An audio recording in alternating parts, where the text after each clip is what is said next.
we're attempting to run an Amazon FBA business with just £150. But today we'll be going out and about again, doing Amazon FBA with £150 and seeing where we get. We've already tried a similar journey where we started Amazon FBA with £100. Check out the video just up there. So throughout this video, we'll be doing retail arbitrage, so going out to shops to buy deals. We'll be showing you the types of fees involved with Amazon FBA, how much you need to actually get started, and showing you some products that we actually buy. So let's go and find some products. We've just arrived in Asda. We're going to do some retail arbitrage sourcing and see what we can find. Are you excited, Joe? Very excited. Where are we going, Dan? Asda. I already said that. Oh yeah. Played the footage.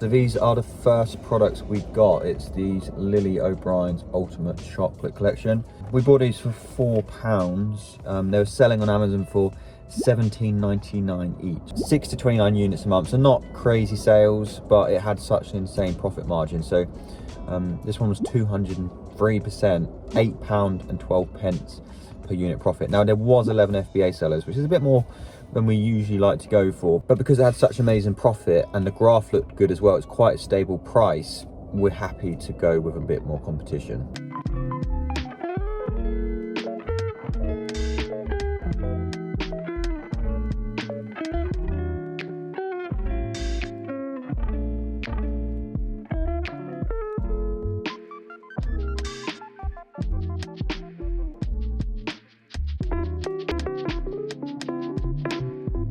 Here's the Profitl extension. We'll make it pop up again. So this one sells for £24.89. We was buying each of these for £2.50. So one pack would cost us £10, wouldn't it, Dan? It would. So that's quite a nice difference. Buying for £10, selling for £24.89. Sales, 31 to 89 units a month. So decent sales, good reviews, 84 reviews. Really healthy profit. Return on investment, 81%. Estimated profit per unit, £8. Oh. And 11 pence. Thank you, Dan. Oh. 10 FBA sellers, a little bit on the high side for us, but with this profit, it can be worth it.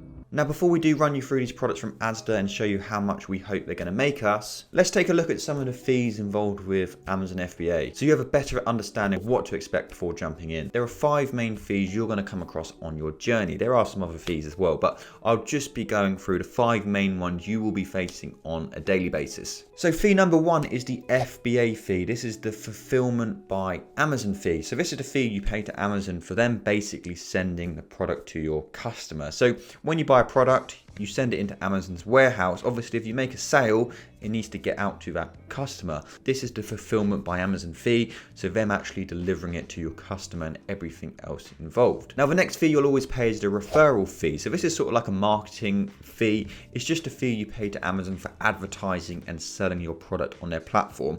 So you pay this whether you're doing FBA or FBM, which is fulfilled by merchant. So that's where you send the product out yourself. You must pay this fee to Amazon, and it varies across the category. Each category will have their referral fee, and it's based on how much you sell the product for. Next up, you have VAT on fees. So this is only if you're a UK customer, but Amazon will be charging you VAT on their fees. Now, if you're not VAT registered, you don't have to pay this, but they won't tell you that. You can apply for VAT exemption, and this will mean Amazon will stop charging you 20% VAT on your fee, so we would really recommend to apply for that. Obviously, if you are VAT registered, then you will have to pay this, but if you're on the standard rate, for example, you will be able to claim this back anyway. We'll go through more about that in another video. And then your 4th fee, your Amazon subscription. So to have an Amazon account, there are 2 types you can have. You can either have an individual account or a professional account. Now, with a professional account, which is what you need for Amazon FBA, this costs £25 a month plus VAT, so £30 a month. You do need this, it is really important. And for the cost, it is worth having for what you get access to with Amazon FBA. And then the 5th and final main fee you're gonna face, your actual postage into Amazon. So obviously, once you buy a product, you need to get it there. So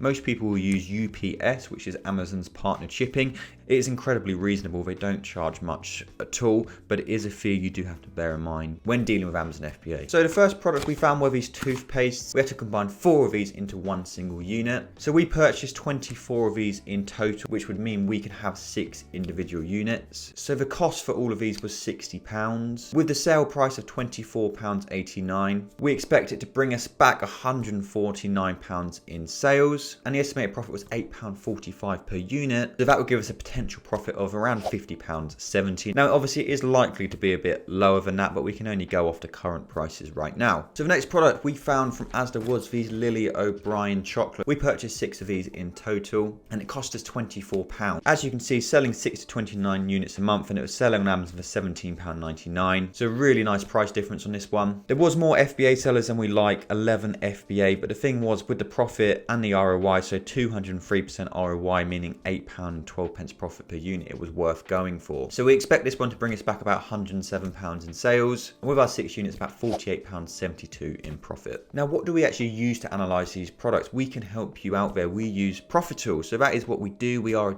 deal analyzer, and we do have an exclusive YouTube discount code. So if you were looking to start your Amazon FBA journey and you did want to save yourself some money on your subscription, I will make it pop up just here. It will save you 20% on monthly plans or 5% on yearly plans. So make sure to take that down, and you can use that when you are ready to get started on your FBA journey. But with that, let's get back into it and see what we found in Tesco.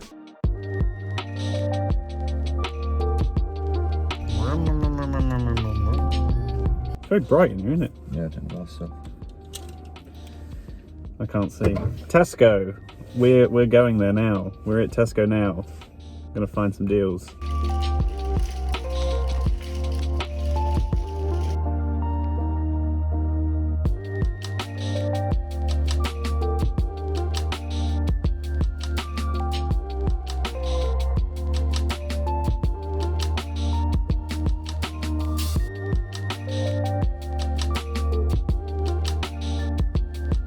First product, no,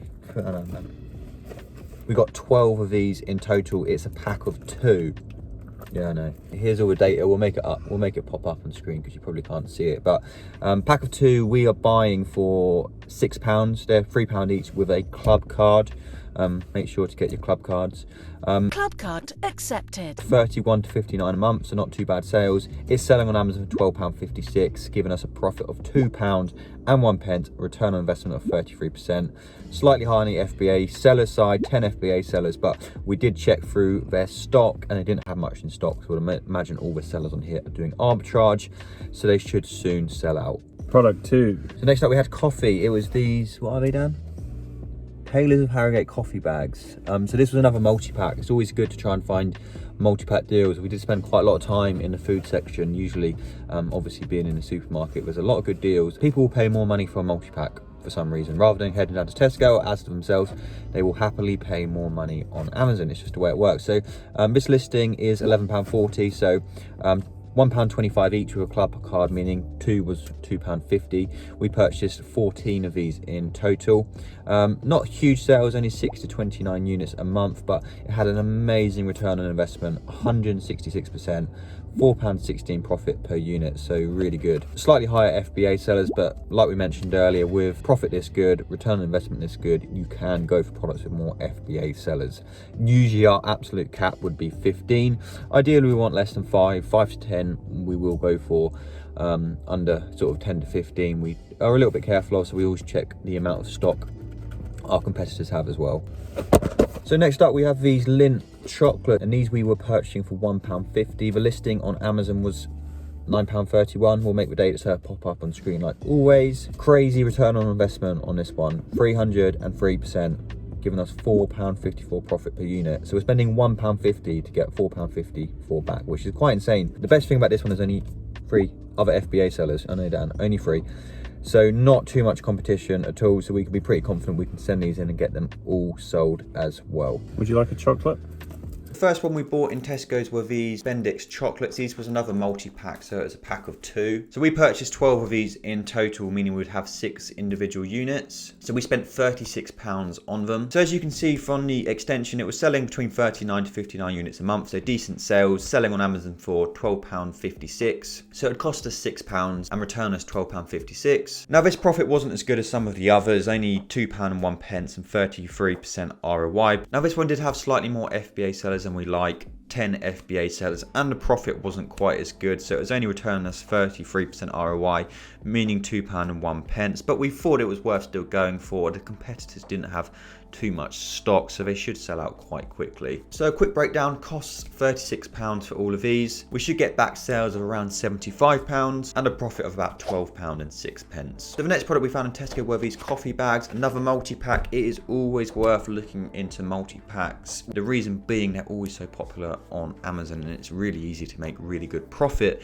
using this method. So we purchased 14 of these in total, giving us 7 sets. So each set cost us about £2.50 each. They were £1.25 for one, so for a pack of 2 it was £2.50 each. So as you can see from the Profitl data, it was selling for £11.40, buying for £2.50, selling for £11.40, a massive price difference. There was a lot of FBA sellers, so 11 again on this one. Unfortunately, that was a common theme of our hunting. But we had such good profit on this, so 166% return on investment, giving us £4.16 profit per unit. So the figures for this one, the cost was £17.50 we spent in total. It should bring us back sales of around £79.80 and give us a profit of about £24.96. The final product we found from Tesco were these Lindt chocolates. We purchased 6 of these in total. Not loads of sales in this one, only 6 to 29 units a month, but there wasn't much competition, so there was only 3 other FBA sellers, which is always a good sign. It had amazing return on investment, so 295%, giving us a profit of £4.42 per unit. So these cost us £1.50 each, so our total cost for the 6 units was £9. It should return us sales of about £55.86 and a profit of about £39.70. So to summarise all these 5 products, our total purchase cost was £146.50. It should return us sales of £465 and our potential profit should be about £150. Now there is a good chance that our profit won't be quite that high. We may have to drop the price on a few of these, but we should easily end up with between £100 and £125 profit in total. There was 2 of these we needed to get ungated in as well, but that won't be a problem at all. And if you were interested in learning how to get ungated, make sure to check out our video, which we'll link just up here. When you do start your Amazon FBA journey, we do recommend to start with between £200 and £300 as a minimum. Obviously we spent about £150 on products today, but you of course have your other fees, so your software fees, any equipment you need, so you do need that little bit more just to get you started on your journey. It's not a massively costly business to get started with. Now that's all we have for you today. If you did want another video like this, just let us know in the comments, and if you have any questions, please put them in there as well. We try to answer all of the comments we do get. Make sure to like and subscribe as well. We post FBA videos every single Thursday. But thank you so much for watching, and we will see you in the next one.